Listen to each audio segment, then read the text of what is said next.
Doctor Ramesh గారి భార్య మిమ్మల్ని ఒకసారి అర్జెంట్ గా క్వార్టర్స్ కి రమ్మన్నారు. అనుకున్నట్లు జరిగితే మాత్రం భలే తమాషగా ఉంటుంది. అంతా నీ మీద ఆధారపడి ఉంది. ఎలా నటిస్తావు మరి? ఎంతైనా నేను మీ భార్యని, మీలో సగమైన నటించకపోతానా? కానీ ఇద్దరికి మధ్య ఒక ఇనుపు కూడా అడ్డుగా ఉందే. ఇనుపు కూడా? అదే ఆంటీ శ్రీనాథ్ వాళ్ళ అమ్మగారు. ఆవిడ నొప్పించాలి కదా. అబ్బాయి అమ్మాయి ఏకమైన తర్వాత అమ్మ ఏం చేస్తుంది రాని? శ్రీనాథ్ వస్తున్నాడు.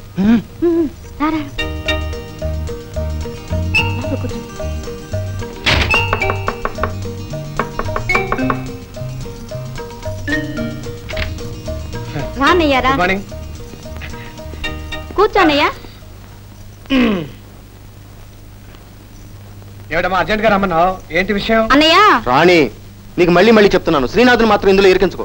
మీరు ఊరుకోండి. చెల్లెలు కష్టం వచ్చినప్పుడు అన్నయ్య ఇతడు కాక ఇంకెవరితో చెప్పుకుంటుంది? ఏ అన్నయ్య? అవును కరెక్టే. వాసగా నీకెందుకు నువ్వు చెప్పు. నువ్వు మా పెళ్లికి వచ్చావు కదా. అవును. సుజాత అని నాకు ప్రాణ స్నేహితురాలుంది. అది పెళ్లిలో నేను చూసిందట. నీకు మనసు ఇచ్చేసిందట. దానికి వాళ్ళ నాన్నగారు వేరే సంబంధాలు చూస్తున్నారని తెలిసి ఇంట్లో నుంచి పారిపోయి సరాసరి ఇక్కడికి వచ్చేసింది. అవునన్నయ్యా, నేను రాగానే బాగా చివాట్లు పెట్టాను. కానీ నా మాట వింటేనా ఏమంటుందో తెలుసా? నేను మనస్ఫూర్తిగా అతన్నే భర్తగా నిర్ణయించుకున్నాను. భారత స్త్రీగా ఒకరికి మనసిచ్చి ఇంకో నెల పెళ్లి చేసుకోనని ఒకటే గోల. నేనంతా చెప్పి చూశాను, కానీ నా మాట వింటేనా చివరికి ఏమంటుందో తెలుసా అన్నయ్య? శ్రీనాథ్ గనక నన్ను పెళ్లి చేసుకోపోతే ఏ రైలు కిందో పడి ఆత్మహత్య చేసుకుంటానంటుంది అని సుజాత అంటుంది. అవునన్నయ్య, ఇప్పుడు దాని జీవితం నీ చేతిలో ఉంది. ఎలాగైనా పెళ్లి చేసుకుని దాన్ని కాపాడు. అదిగా అది కాదు రమేష్, నా సంగతి మీకు తెలుసు కదా. అది తెలుసు గనకే ఇది జరిగే పని కాదని నీకు ఎన్నోసార్లు చెప్పాను. విన్నావా? ఉమ్మ చెల్లెలు సుమను వీడు ప్రేమించాడు. అవును. అయ్యయ్యో అలాగా? పాపం, ఈ మాట విని సుజాత ఏ అగత్యానికి పూనుకుంటుందో.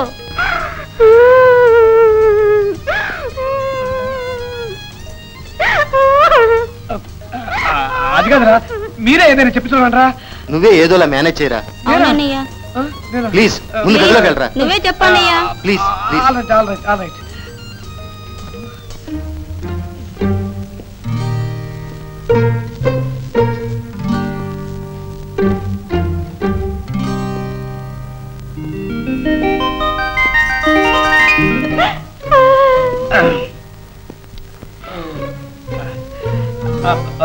చూడండి, నా మాట విని మీరు ఈ మొండి పట్టు వదిలేయండి.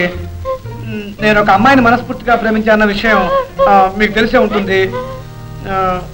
ఎవరిని? అరే మీరా? చెప్పండి, ఎవరిని ప్రేమిస్తున్నారు? ఒక అల్లరి పిల్ల ఉందిలేండి. ఇన్నాళ్ళు ఆ అమ్మాయి మామూలు ఆకతాయి పిల్ల అనుకున్నాను. మరి ఇప్పుడు? ఇప్పుడా ఎంత రాలుగాయి. అబ్బే, గొంతు సవరించుకుంటున్నాను. పాడబోతున్నారా? పాట నేను పాడితే అంతే. అయినా అన్ని పాటల్లో చెప్పలేం కదండి, కొన్ని మాటల్లోనే చెప్పాలి. మీ ఆట పాట అద్భుతం. ఈనాటికి మా ఇంట్లో ఒక వేడుక చూశాను. అంతేనా? అంతేకాదు, ఇంకో విషయం కూడా మిమ్మల్ని సూటిగా అడగాలనిపించింది. అడగండి. నేను మిమ్మల్ని పెళ్లి చేసుకోవాలనుకుంటున్నాను. మీకు ఇష్టమా లేదా? నేను బదులు చెప్పే ప్రయోజనం లేదు. ఈ ఇంట్లో ఏం జరగాలన్నా ఆంటీ ఇష్టం మీద ఆధారపడి ఉంది. ఈ ఇంట్లో అందరి మీద మొత్తం మంది తల్లి ఆకట్టుకున్నారు. కాస్త ఆ మంది ఏదో మా అమ్మ మీద కూడా తలకూడదు. ప్రయత్నిస్తాను. Thank you.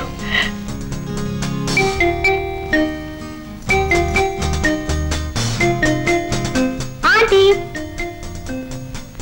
సారీ ఆంటీ, వెనక్కి పిలిచానని ఏం అనుకోకండి. పర్వాలేదు, ఏమిటో చెప్పు. ఆంటీ, మిమ్మల్ని చూస్తుంటే చాలా ఆశ్చర్యంగా ఉందండి. మీరొక్కరే ఇల్లంతా చూసుకుంటూ అందరినీ క్రమశిక్షణలో పెడుతూ అటు అంకుల ఆరోగ్యం కాపాడుకుంటూ ఇటు మహిళా కేంద్ర సమస్యలు ఎదుర్కొంటూ మీరొక్కరే ఇన్ని పనులు చేస్తున్నారే, మీకు ఇంత ఓర్పు శక్తి ఎలా వచ్చింది aunty? Talk less, work more. తక్కువగా మాట్లాడాలి, ఎక్కువగా పని చేయాలి.